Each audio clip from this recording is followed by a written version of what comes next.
13 साल से बनकर तैयार, उसके बाद भी पात्रों को नहीं मिला आवास।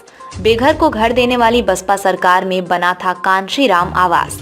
नगर पालिका रसड़ा क्षेत्र में वर्ष 2010 में बसपा सरकार में बनकर तैयार कांशीराम आवास आज भी पात्रों को नहीं मिला। सैकड़ों कमरे खंडहर और जर्जर अवस्था में पड़ा हुआ है। हालत ये है कि जर्जर होकर खंडहर में लावारिस हालत में पड़े हैं। 13 साल बाद भी आवास का आवंटन न होने से शराबियों और अराजक तत्वों का अड्डा बना हुआ है।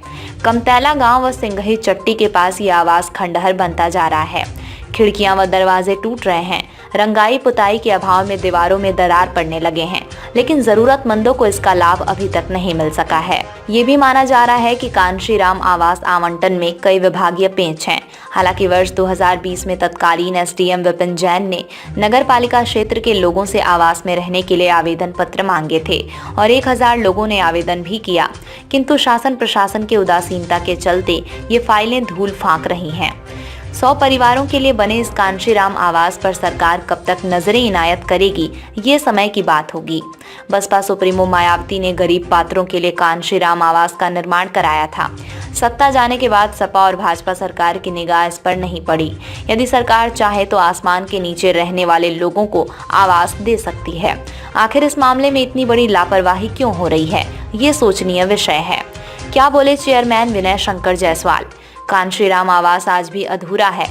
यही कारण है कि इस आवास का हैंडओवर नहीं हो सका। उन्होंने कहा कि मैं पहले भी प्रयासरत था और आज भी हूं। इस सिलसिले में डीएम से वार्ता होगी। कार्यदायी संस्था आवास विकास कार्यालय आजमगढ़ से पत्राचार करने के बाद ही आगे की प्रक्रिया होगी। क्या बोले विधायक उमा शंकर सिंह। इस संबंध में यूपी के एकमात्र बसपा विधायक उमा शंकर सिंह ने कहा, आज भी रसड़ा क्षेत्र के गरीब पात्र आवास के अभाव में नीले गगन के तले जीवन यापन करने को मजबूर हैं और आवास के सिलसिले में पात्रों ने अपनी पीड़ा मुझे सुनाई है। मैं उनकी पीड़ा को लेकर पिछले विधानसभा बजट सत्र से इस मुद्दे को विधानसभा अध्यक्ष के सामने रखा था। मैंने ये कहा था कि उत्तर प्रदेश में आज भी बहुत जगहों पर कांशीराम आवास का निर्माण कार्य आज भी अधूरे पड़े हैं, उसमें रसड़ा भी शामिल है। मेरी बातों को गंभीरता से लेते हुए स्वयं विधानसभा अध्यक्ष ने नगर विकास मंत्री को अवगत कराया था कि कांशीराम आवास के अधूरे कार्यों को पूरे कर पात्रों को दिए जाएं। लेकिन आज भी विधानसभा अध्यक्ष की बातों पर नगर विकास मंत्री ने गंभीरता से विचार नहीं किया। यदि गंभीरता से विचार किए होते तो आज कांशीराम आवास बनकर पूरी तरह से तैयार हो गया होता। कहा कि 5 साल तक सपा सरकार में भी कांशीराम आवास के अधूरे कार्यों को पूरा नहीं किया जा सका। कारण ये रहा कि कांशीराम आवास पूरी तरह जंगल में तब्दील हो गई है। उसके बाद भाजपा सरकार ने भी इस पर ध्यान नहीं दिया। ये लोग दलितों की बात करते हैं, लेकिन दलितों के उत्थान की बात भूल जाते हैं। उन्होंने कहा कि इस बार भी इस मुद्दे को सदन में रखूंगा। यदि उसके बाद भी कोई कार्रवाई नहीं हुई तो लोकतांत्रिक प्रक्रिया के तहत पात्रों के साथ सड़क पर उतरने को मजबूर होंगे।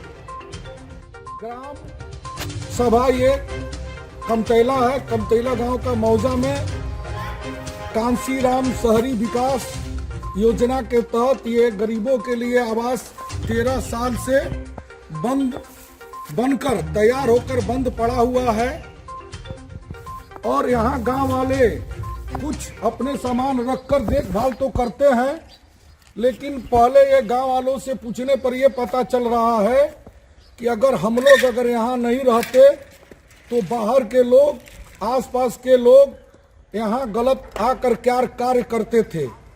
इनके वजह से कुछ तो यहाँ क्राइम रुकी हुई है, लेकिन आवास बनने के बाद अभी तक किसी गरीब को आवंटन नहीं हुआ है। जो इतने 13 साल हो गया इतने कठोर ठंड में आवास बिन छत के पड़े हुए हैं। ये मैं शिवानंद बागले, मैं रसड़ा से ग्राम सभा कमतैला का यह मौजा है जो कांशीराम आवास योजना बनकर तैयार है।